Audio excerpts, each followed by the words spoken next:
मैं दो चीजें बताना भूल गई हूँ, इसलिए आई वुड लाइक आपके माध्यम से ये भी कम्युनिकेट करना चाहूंगी कि एक बात करूं कि एक ये मिस इन्फॉर्मेशन फैल रही है कि रेलवे जो है अपनी सेफ्टी पे ध्यान नहीं दे रहा है।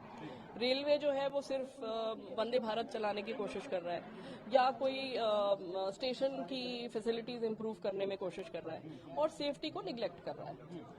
This is a miss information जो कि मैं करेक्ट करना चाहूंगी। रेलवे एक ऐसा ऑर्गेनाइजेशन है जिससे कि देश को उम्मीदें हैं, उसके एक एक नागरिक को उम्मीदें हैं। अगर हम वहाँ के स्टेशंस, आप सब जानते हैं कि स्टेशंस की सुविधाओं को अगर हम ठीक नहीं करेंगे तो हमें कितनी परेशानी है। इतने सालों से रेलवे में कोई सुविधा में इम्प्रूवमेंट नहीं हुआ है, हमें काम करना है। हमारी ट्रेन्स में कोई इम्प्रूवमेंट नहीं है सुविधाओं में, ना उनकी स्पीड में। वो हमने अपनी मेहनत से, अपनी इंडिजिनस टेक्नोलॉजी से हमने वंदे भारत जैसा प्रोडक्ट बनाया है, जिसके लिए we should be proud of that product instead of questioning it कि हमने क्यों बनाया। हम देश की उन्नति, नागरिकों की रिक्वायरमेंट को पूरा करने के लिए प्रतिबद्ध है, लेकिन जब सेफ्टी की बात आती है तो safety is the top priority. Let me clarify to everybody, safety is the top priority.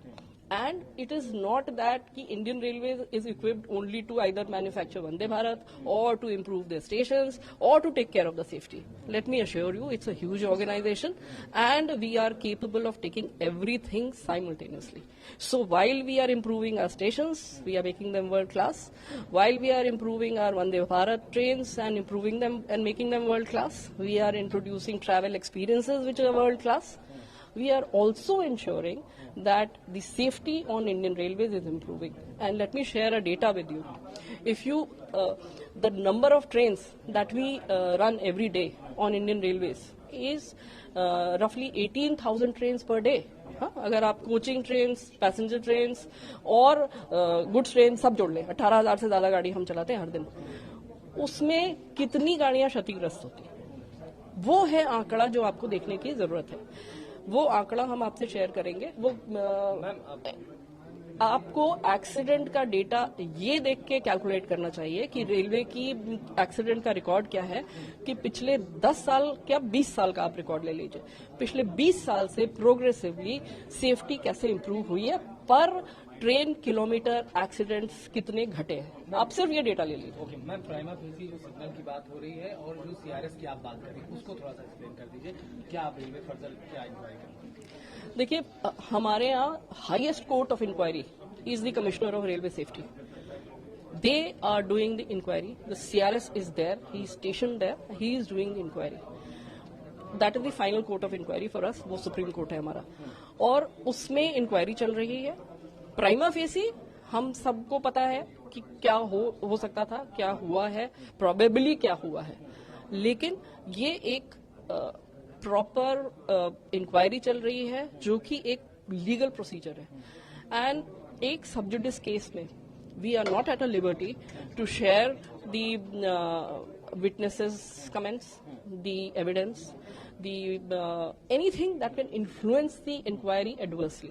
Like in any judicial case, nothing is to be shared which can adversely impact the inquiry's independent nature.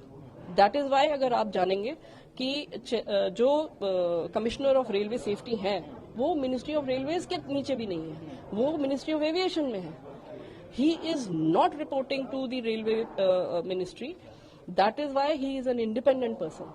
उनकी independence को कोई question ना कर सके और उनकी जो requirement है और उनके जो स्टिपुलेशन है कि ये एविडेंस कोई टैंपर ना कर सके, कोई विटनेस एडवर्सली नहीं इम्पैक्ट हो सके और कोई भी चीज इंक्वायरी को की इंडिपेंडेंस को खतरा नहीं पहुंचा सके। इसलिए nothing is to be shared until the CRS makes his findings final. Ma'am, driver और टीटी साहब की खुद पर्सनल बात हुई, क्या बताया मैम, और क्या फिलहाल उनकी क्या स्थिति है, उनकी क्या सिचुएशन है? ड्राइवर साहब से जो बात हुई उसमें उन्होंने बताया कि उनको ग्रीन सिग्नल मिला था।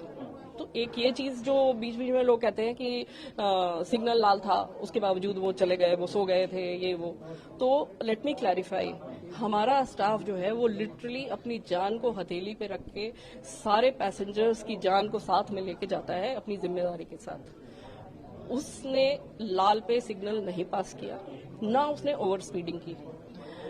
उन्होंने बताया, इससे पहले उनको बहुत चोट लगी है, पर उन्होंने साफ बताया कि सिग्नल ग्रीन था।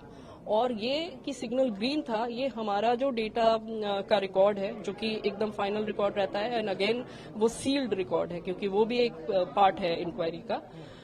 वो रिकॉर्ड भी ये दिखाता है कि सिग्नल ग्रीन था। तो पहली चीज, लाल पे सिग्नल पास नहीं किया। दूसरी चीज, किस स्पीड पे थे वो। हमारे हर एक लोगों में स्पीडोमीटर होता है। उस स्पीडोमीटर का चार्ट, उसकी हिस्ट्री कि वो कितने स्पीड पे, किस किलोमीटर पे, किस सेकंड पे चल रहा था, that comes out, that you can take out. That speedometer graph has been taken out and he was within his speeding limits. He is allowed, ये हाई स्पीड सेक्शन है, 130 kilometre permitted है यहाँ पे। इस train के लिए भी 130 kilometre per hour permitted है। He was at 128 kilometre per hour. Ma'am, कवच को लेकर बहुत सवाल खड़े हो रहे हैं, मैम कैसे देखती हैं? मैम, भारत में काफी कवच जो है कितना जरूरी है, फिलहाल जो सवाल खड़े हो रहे हैं, इतनी बड़ी दुर्घटना हुई है, उसको कैसे आप एक्सप्लेन करें? देखिए, मैं कवच के बारे में फिर से सबको ये बताना चाहती हूँ कि कवच फिर एक ऐसी टेक्नोलॉजी है जो भारत में अपने आप विकसित की गई है। ये एक इंडिजिनस टेक्नोलॉजी है जिसके लिए हम सबको गर्व होना चाहिए। ये एक ऐसी टेक्नोलॉजी और ऐसी कैपेबिलिटी है जिसको कि कल भारत बाहर एक्सपोर्ट करेगा। आप सब देखेंगे कि ये देश में, ये यूरोप में और अमेरिका के अलावा और कहीं नहीं है इस तरह की टेक्नोलॉजी।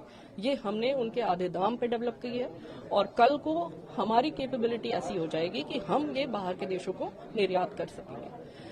तो फर्स्ट, कवच के ऊपर कोई डाउट नहीं होना चाहिए कि ये एक इफेक्टिव सिस्टम है। दूसरी चीज कि इस तरह की दूसरी चीज कि ये इसको समय लगता है। ये एक ऐसी चीज है जो कि हमारे करीब 70,000 किलोमीटर पे ये डिवाइसेस लगनी है। 70,000 किलोमीटर पे इस तरह की डिवाइसेस इंस्टॉल करना और 10,000 लोकोमोटिव्स पे इनको इंस्टॉल करना एक छोटी चीज नहीं है। इसको करने के लिए हमें फेजिंग करनी पड़ रही है। हमने आइडेंटिफाई कर लिया है कि कौन से सेक्शंस पे हम पहले करेंगे, उसके बाद में हम धीरे धीरे पूरे इंडिया को कवर करेंगे।